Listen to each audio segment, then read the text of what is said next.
Hello everyone! ようこそ山岸豊です。今日はこちらのフェラーリプロサングウェイを紹介したいと思います。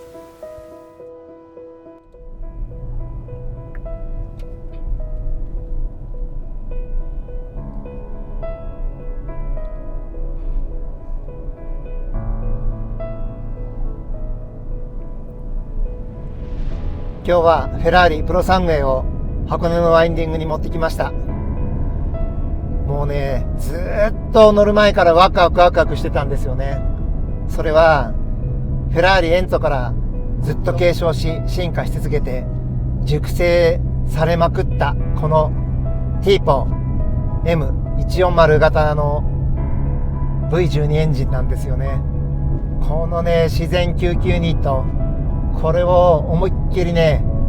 乗ってみたかったんですよね。で、今日はそこそこハイスピードな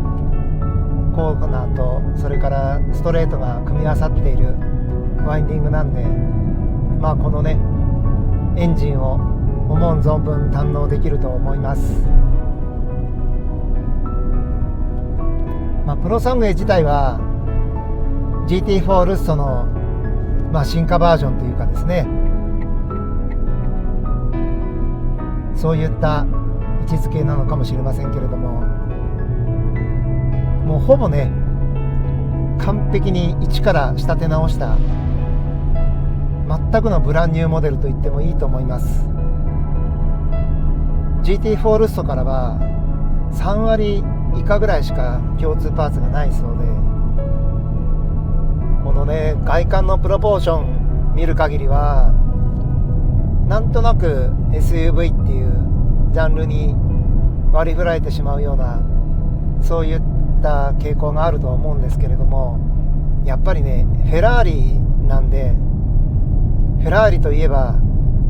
どのシートに座っていても最高のドライビングプレジャーを味わえるスーパースポーツカーですから、このプロサングウェイも例に漏れずフロントに搭載されているパワーユニットの位置がミッドフロントの本当にね奥深くに低く搭載されているんですよね。そしてギアボックスはリアに搭載されトランスアクスル方式を採用しています。ですから車のねそういった構造だけを見る限りはとても SUV とは言えない、そういった成り立ちになっています。そしてマラネロの開発陣も当然この車をファミリーカーとして仕立てるっていうことは全く考えてないと思うんで、本来であればねリアシートも乗り心地とか試してみたいと思うんですけれども、やっぱりフェラーリならではのハンドリングや運動性能、そしてどのぐらいねドライバーを満足させてくれるのか、そういった点を主に今日は評価できたらいいなと思っています。この65度のバンク角を持つ自然吸気の V12 エンジンなんですけど、排気量はね今まで通り 6.5 リッターで、812スーパーファーストや812コンペティツィオーネ採用されているシリンダーヘッドを装着されているそうで、そういう意味ではとてもハイチューニングなエンジンなんですけれども、このプロサングウェイ用にやはり専用のマッピングとセッティングがされているそうで、最高出力は725馬力、こちらを7750回転で発揮、最大トルクは716ニュートン、こちらを6250回転で発揮するそうです。で、気になるウエイトなんですけれど、乾燥重量で2033キロで、実際にガソリンやオイルなど全てのね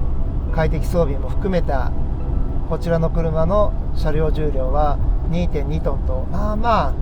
ヘビーウェイトですよね。ただねトランスアクスル方式を採用してますので、前後の重量バランスはフロント49対リア51というね、ほぼ FR の車、もしくはこの車は 4WD ですけれども、フロントエンジンのスポーツカーとしてはまさに理想中の理想の重量配分を実現しているんで、ハンドリングは相当ねフェラーリらしいキビキビした走りが期待できると思います。このプロサンウェイから新しく採用されたというアクティブダンパー、こちらがどういったね車の動きをしてくれるのかすごく楽しみなんですけど、今日ワインディングに来るまでねハイウェイを走ってきたんですが、そこではもう本当にねフラットで全くロールもピッチングも不快な動きがなくて、とても自然なんですけれど、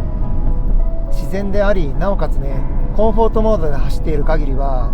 フェラーリをドライブしていることを忘れさせてくれるぐらいとても快適でした。でね、今スポーツモードにしてもう走り始めてるんですけれど、ダンパーの硬さをねミディアムでスタートしてます。で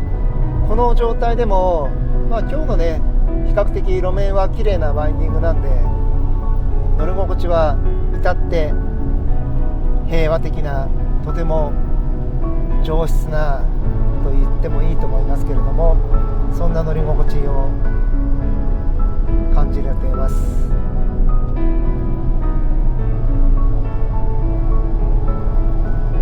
じゃあね、今日は気温が摂氏7度しかないんで、タイヤをね少し温めながら徐々にペースアップして走ってみましょう。まず今トランスミッションのモードをオートマチックモードからマニュアルモードに変更しました。や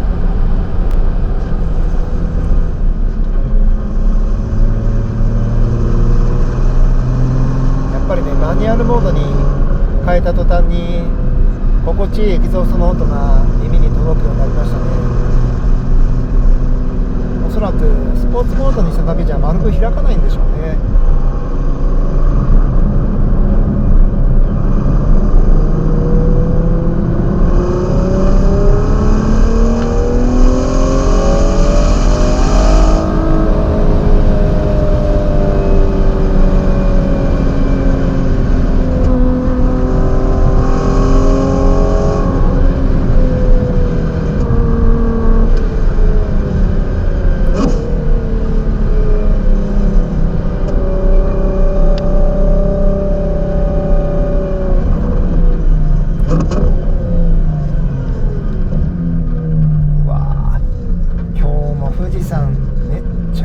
綺麗ですね。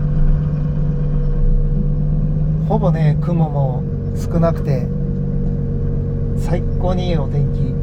これがね日本の冬の空なんですよね。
タイヤの滑り出し方をしますね。ただね、すごくずるっと滑っちゃうっていう感じがなくて、感性で少しずつアウトにスルスルスルっと流れ出してくる、そんな滑り方なんですけども、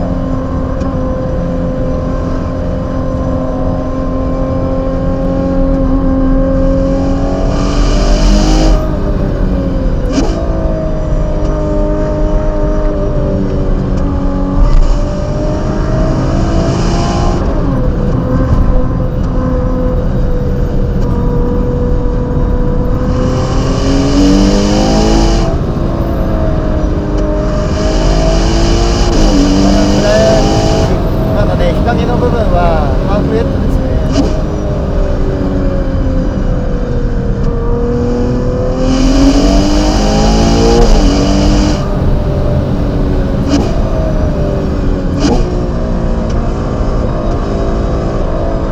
ダウンシフトの速さとブレーキングの音が気持ちいいですよね。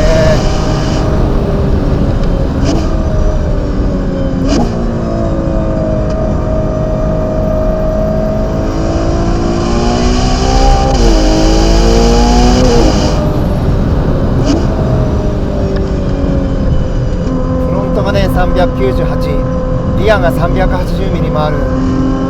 カーボンディスクローターは、効きはね、タッチもとてもいい感じですね。ブレーキのね、タッチだけで言うと2トン以上のね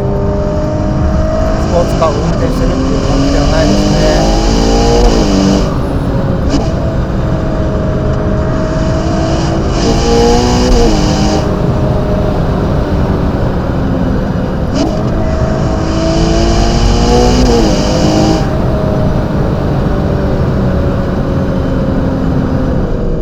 さすがにね、ちょっと下りはね、このヘビーウェイトさを感じちゃって、コーナーの飛び込みもそれなりに車速を落としてあげないと、アンダー気味、そして少しオーバー気味、そんなねハンドリングなんですよね。だからね、ここはね、もうちょっと工夫して乗ってあげないといけないですね。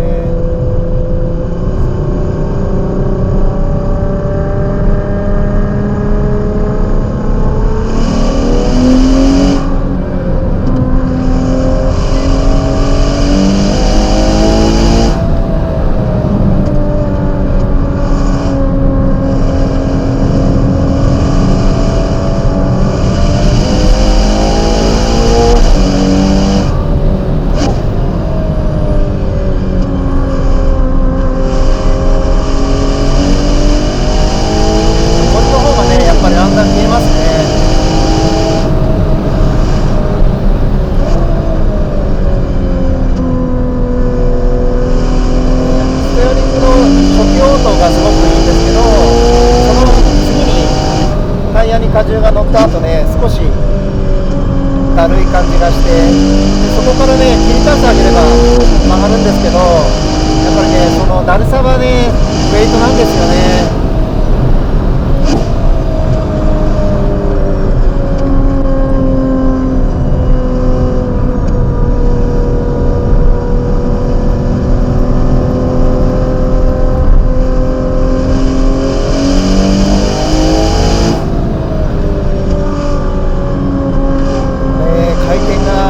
上がるほどパンチを増すこの 12ユニットのこのフィーリングね、これが最高ですよね、やっぱり。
なっちゃうぐらい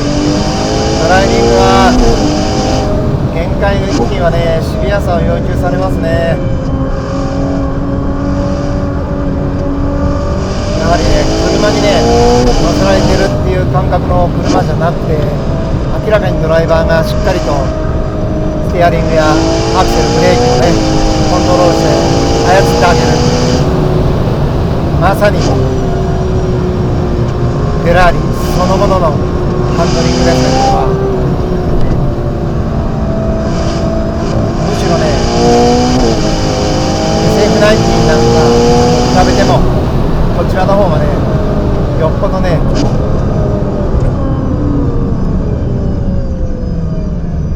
運転が難しいと思います。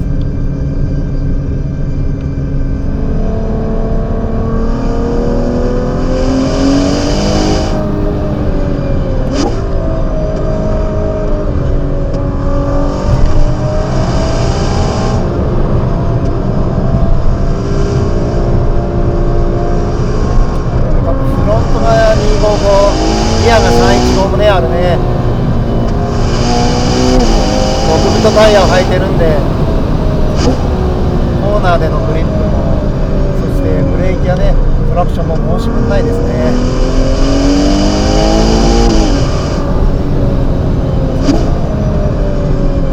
ただねちょっとね若干ですけどブレーキが垂れ気味になってきましたね。やっぱりねそこの辺りはね重量なんですよね。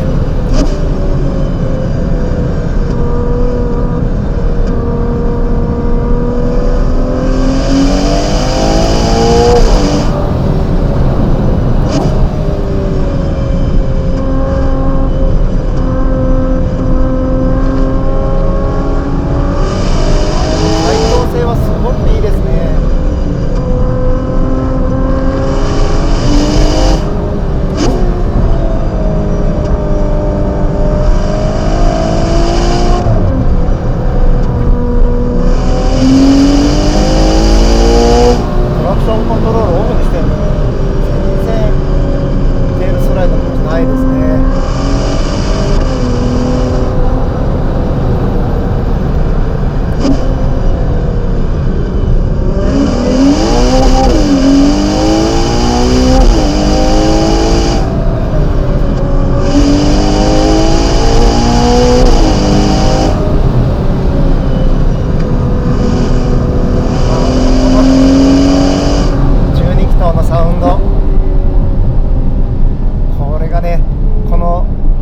快適な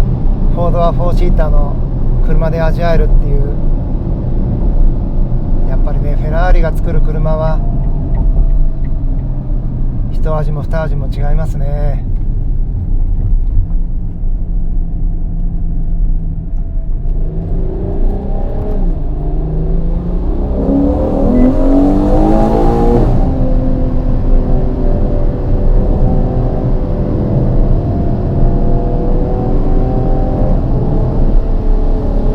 さて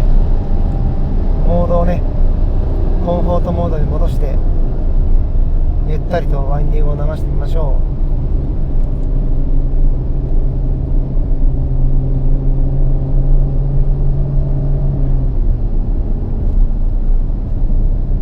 う。今ほんの少しだけねサイドウィンドウを開けてたんですけど、そうしないとねウィンドウを閉めてしまったらとっても高い遮音性なんですよね。そのおかげで残念ながらね素晴らしい音色を奏でるエキゾーストの音とかエンジンサウンドが全く聞こえなくなっちゃうんで、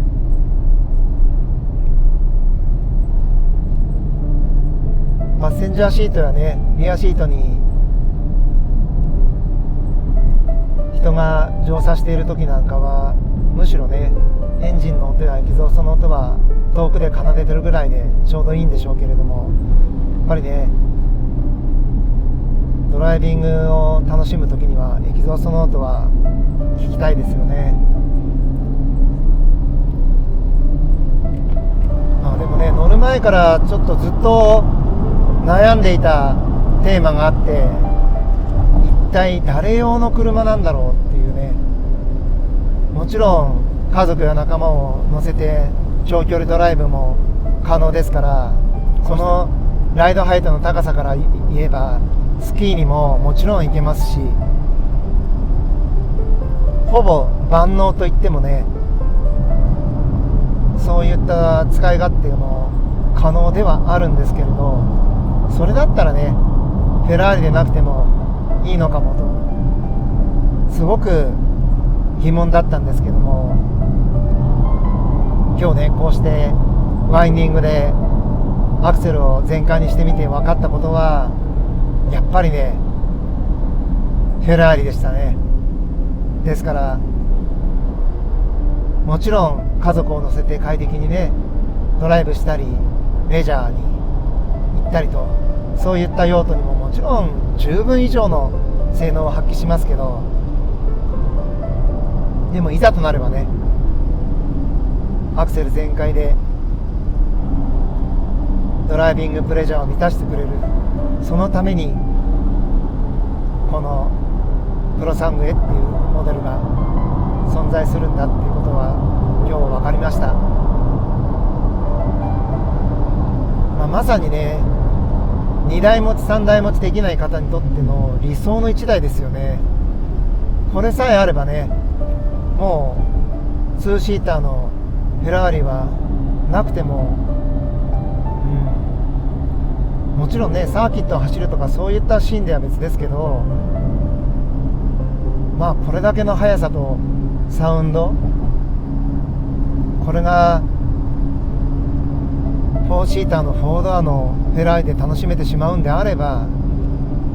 まさに究極な1台になるかもしれないですね。で何よりね2ドアのフェラーリと比較してとにかく乗り降りがしやすい、それがとてもありがたいですね。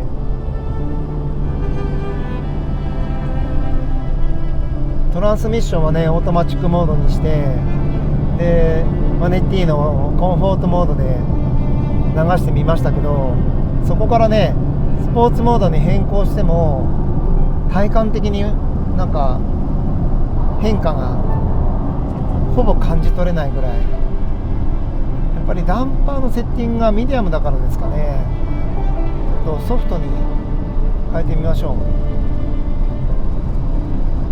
今ダンパーの設定がソフトでマネッティーノがスポーツです。これだとねネジ段差のコツコツっていったねそういった体感はありますけど、じゃあ体中にその路面のね振動が来るのかって言ったらほぼないですね。フロントが35リア30っていう高いハイトのタイヤを履いてますから、それなりにね突き上げ感はあってもいいんですけど、やっぱり3メーターもあるロングホイールベースが効いてるんですかね。とにかく乗り心地質感とても上質です。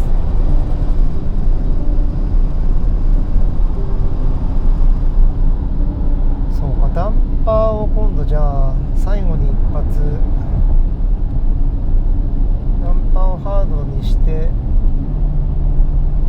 でトロコンオフ、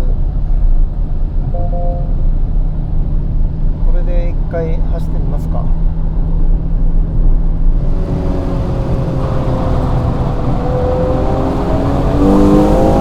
なんかねダンパーで固めたらコーナーの腰砕け感が減りましたね。やっぱり本気モードでね走るときはダンパーハードにしなきゃダメなんですね。さっきよりもね全然腰砕けない。これだったんだ。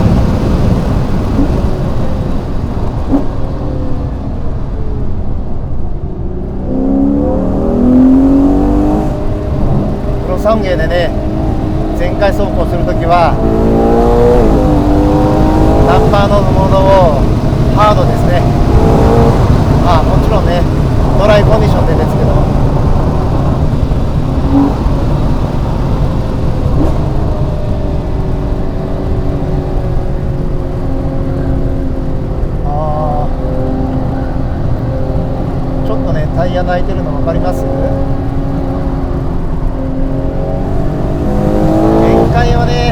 はり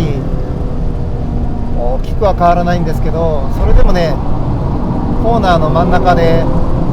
荷重に負けておっとっとっていくところがね踏ん張ってくれるようになりましたね。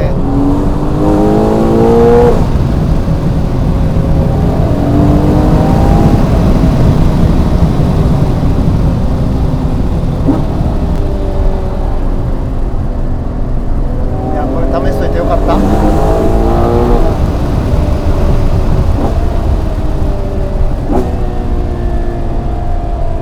イメージ的にねどうしてもハードっていうとサーキットを想定して足をね全然動かなくしちゃってるっていう、それがこういったねストリートではマイナスにもつながるんで、ついついね嫌だなと。もし走れるんであればねできるだけ足は動いた方がいいんで、僕の場合ソフト面を選択しちゃうんですけど、今日に限ってはねハードが正解でしたね。なるほど。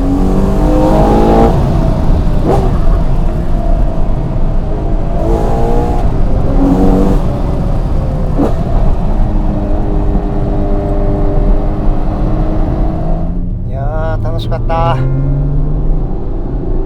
十分ドライビングを満喫させてもらいました。クロスアングエ最高です。